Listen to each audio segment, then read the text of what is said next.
Albert Einstein, the famous physicist, playing chess? Yes, Einstein used to play chess and was a colleague of the world champion Emanuel Lasker, who remained world chess champion for 27 years. Anyway, Einstein was somehow influenced by the game of chess, and since his intelligence was exceptional, he certainly learned the basics of the game and started playing it. Einstein has one chess match recorded to this day, and this match is between Albert Einstein and Robert Oppenheimer.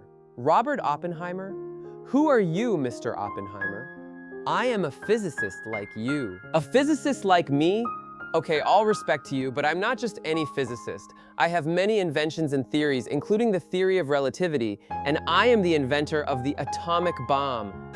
Okay, take it easy, don't overcomplicate it. A round of chess will be the judge between us in this matter. Einstein plays with the white pieces, Oppenheimer with the black.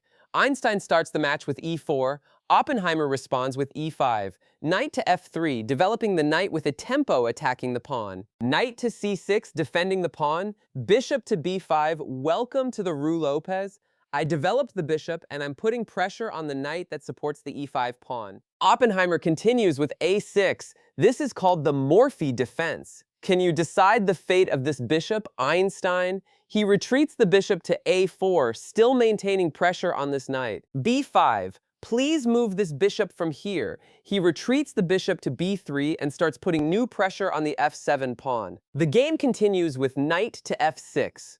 Continuing development, wanting to bring out the bishop and then secure the king, this knight came out with a tempo, pressing the e4 pawn. Einstein ignores defending this pawn and secures the king, castling. Oppenheimer takes the pawn on e5. Consequently, after taking this pawn, the e-file becomes tempting for the rook to join at e1. Attacking the knight, you move the knight, I regain the pawn you just took on e4. Oppenheimer continues with d5, pushing the queen's pawn, opening the path for this bishop, and supporting the knight on e4. The game continues with a4, a mistake move from Einstein. But when he pushed the a4 pawn, he was looking to take pawn takes pawn on b5. And then you won't be able to recapture because the rook would be facing the rook. So you have to solve this problem now. Here, Oppenheimer has a move to punish Einstein, which is only one move, bishop to c5, developing the bishop, preparing the king for castling, and this bishop comes out with a tempo pressing the f2 pawn. But Oppenheimer didn't see bishop c5 and continued the game with b4, taking more space on the queen side. Einstein continues here with d3. Please, can you move this knight from here? He returned the knight to the c5 square. Now I regain the pawn you just took. Knight takes on e5. And beware, the rook is now facing the king. If you want to trade knight for knight, I'll take with the rook with a check, and then another pawn falls, which is d5. What will you do here, Oppenheimer? After some thought, Oppenheimer returns the knight to e7. This knight blocked the path. There's no scary discovery attack. The d5 pawn is still supported by two pieces, so I won't give you any pawns. If he had taken knight for knight, he would have taken with the rook with a check, and if you blocked this check with the bishop, I would still be able to take this pawn on d5. If you take with the queen, I take with the rook, and taking with the bishop is forbidden because the bishop is pinned to the king. So after some thought, Oppenheimer decided to return the knight to e7. After returning the knight to e7, Einstein continues the game with queen to f3, developing the queen with a tempo. I might give you a checkmate on f7. This mate is similar to Napoleon's mate. Now, Oppenheimer, you must develop the bishop to e6 and defend this pawn, and your position would still be solid. But Oppenheimer plays a legendary blunder, a huge mistake, f6. f6 seems logical. I defended against this checkmate, but f6 opened an unbelievable diagonal to this king, allowing the queen to join at h5 with a check, and that's what Einstein did. Now the king has no square to go to. You are forced to play g6 and close the path. He takes a pawn. You can't take with the knight because it's pinned. The next move, I want to take knight for knight. A discovery check that is terrifying, so he is forced to take the knight with the pawn and consequently loses the rook. Queen takes on h8. Now the knight is pinned and the bishop is pinned, and there is a bishop on c1 that can join and create pressure. And there is a bishop on b3. If this pawn is pushed or removed, it will be super active on this diagonal.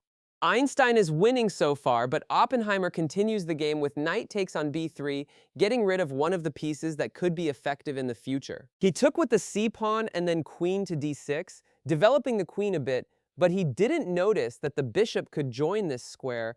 Einstein sees bishop to h6, give me this bishop, and no pieces can defend it, and the knight cannot move because it's pinned to the king. So he continues the game desperately with king to d7. He took the bishop on f8, then he develops the bishop to b7. The bishop became active.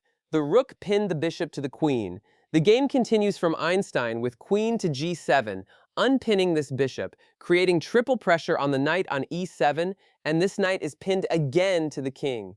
So you are forced to bring the rook to e8, which is what Oppenheimer did to defend passively, waiting for the mercy bullet, the final blow. Einstein here knows that his position is winning and knows that Oppenheimer is under his pressure and can't do anything. So he continues the game. Now it's time to develop the two pieces that haven't played yet. Knight to d2. The knight is developing and clearing the path for the rook to develop too. Oppenheimer continues the game with c5, taking space in the center. Einstein plays a strange move, developing the rook, rook a to c1. A logical move? Rooks love files? No! Rook a to d1. He brought the rook to a closed file with the knight and pawn in front of it. This move is illogical, Einstein. But Oppenheimer continues the game with a5, closing the queen side, or just playing any move on the queen side because he can't find moves. But Einstein says, I brought the rook here so it faces the queen and the king, consequently allowing a knight to join knight to c4 with a tempo, give me the queen. Beware of knight to b6 with a check, attacking the pawn on e5. I can join from e3, then g4, then take the pawn on f6.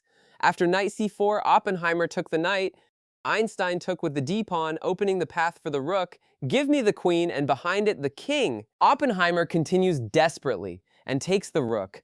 Einstein took with the rook with a check. He retreats the king to c8, then takes the knight on e7, a bishop against a bishop, a rook against a rook, an extra queen, and two easily captured pawns, and then you're defeated.